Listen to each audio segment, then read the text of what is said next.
Hi everyone, I'm Laura Schewel, thanks for having me, and I'm here to talk about data exhaust. So I'm the founder and CEO of StreetLight Data, and StreetLight Data explores something we call data exhaust. Now when I talk about data exhaust, I mean data that's old, and that's already been used for its initial purpose. It's already served its value, and then it's been put away maybe into an archive or just thrown out. Now I want to differentiate looking at data exhaust from data mining. I propose that by careful, thoughtful combination of old data streams, we can answer really important problems that are facing the world, questions that otherwise would be far too expensive to answer. And that's different than data mining, which, for the sake of this presentation, means taking a big stack of data, throwing a really smart engine at it, and seeing what pops out. Data exhaust, mining data exhaust, is much more thoughtful. To use the metaphor of the conference, it's pearl diving. I also want to differentiate this from business intelligence. This isn't just diving into your own business's data archives and looking for trends and optimizations. It's using a data set that was created for an entirely different purpose in an entirely new way. So here's what my company uses. We use data exhaust from location-based services. Location-based services are all connected to our cell phones. The first one was getting a phone call to your phone wherever you are. Now we're all the way to you walk between a Starbucks and a Pete's and you get competing auctioned coupons for your favorite type of latte. It's very evolved, and big companies have spent billions and billions of dollars building it out because it's really valuable for about 15 minutes. Because after 15 minutes, all that data gets thrown into an archive and really isn't seen again. And that's where StreetLight comes in. When that data goes into the archive, it's old, it gets scrubbed of all personal information and aggregated, and most importantly from my business perspective, its value falls off a cliff. That's when we acquire it, start to recombine it, reuse it to solve a problem we're interested in. This problem, transportation. We have no idea what's going on in America or the world's cities. We don't know how people are using cities, and that's bad, because transportation is extremely costly, not just in dollars, but in terms of its impact on the climate, health, quality of life, social equity.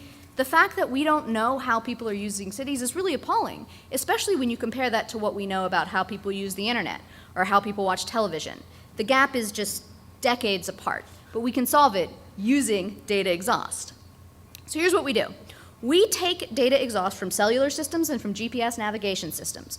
We combine it with lots of other more traditional sets of geospatial data.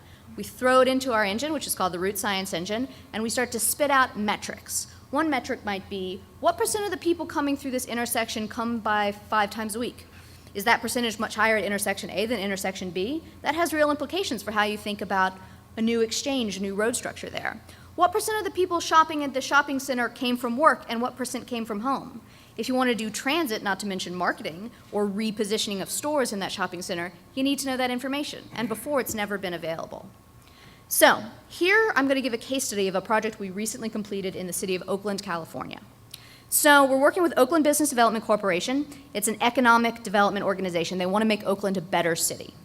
They're looking at the region that's the black-lined polygon. There are 40 vacant retail and restaurant properties in that polygon. That's a devastated area. And they're trying, through really good economics incentives, to pull retailers and restaurants in. And they're going to big chains, they're going to regional chains, they're going to local guys, and nobody's biting despite the cash they're offering. And why? Because when a retailer looks at a new location, they tend to look at who lives nearby. In a dense place like Oakland, they look at about 1.5 miles to a 2-mile circle. And it doesn't look very good. The colored blocks show the poverty rates in this area of Oakland, and it's really high. And the education levels are really low. And those flags represent crime last week. That's a lot. No retailer in their right mind would take a chance on this if you assume that the people who live near here truly are the potential clients for this restaurant or this store. But anybody who lives in Oakland like I do knows that's not the real story. This area of Oakland is a crossroads for a vast amount of activity. The people who work downtown, the people who work at the big solar industries that are up the bay a little bit, the people who are going to that huge IKEA, the people who are going to the Kaiser Center. There's a huge underground dance scene that's springing up in some of these warehouses, art scene, and none of that is being captured, and that's what StreetLight does. In one slide, in one measurement, we're able to change the way we see the economic potential of Oakland. Because this map shows not who lives in this part of Oakland, but who went there during the month of November. And that is an incredibly diverse population, economically, educationally, ethnically, languages, tastes. It's an incredibly appealing population for a retailer. And so with this simple empirical result, our client can take this to retailers, and they're doing a much better job and having much better luck at getting these people to take a chance on this area of Oakland.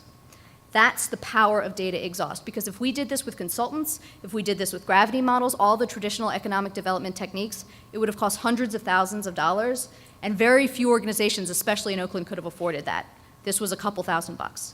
So that's data exhaust. I encourage you to look for yours. I think we've heard several examples from Nell, from Elizabeth, from Joe, all using data from one industry helping another, and I'm sure you have it in your own businesses. Thank you.